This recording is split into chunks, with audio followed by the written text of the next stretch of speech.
When you're talking to people, it's easy to throw out claims, whether they're real or not. Oh, we've done this, we've done that, blah, blah, blah. But if you don't prove it, and if it's not really obvious and easy for me to do my homework and find it, it can cost you trust. And that's what we're talking about in today's episode as I check my extensive spreadsheet, 1072 of the Daily Sales Message Podcast, where I talk even faster in this episode than I did in the one previously.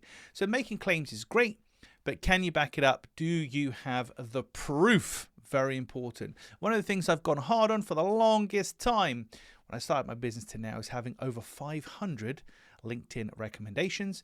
And as soon as I make that claim, I know, because I've spoken to people about this, people will listen to podcasts or hear me say that, and they'll go to LinkedIn and they'll scroll down and they'll check if it's true, because that's quite a lot of recommendations. You've got to be a bit of a nutcase to do that. So if you're making claims, make sure you can back them up or you can prove them, because if you can't, so let's say, I've got 500 client reviews, but it's not easy for you to find them. Well, they might not actually exist. How do you know? Because there's no evidence.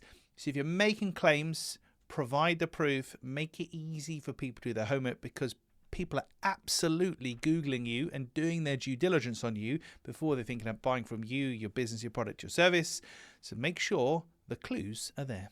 That's it for this episode. There's over 1,000 episodes of this podcast. Search for Daily Sales Message on Apple, Spotify, Google, wherever you get your podcasts.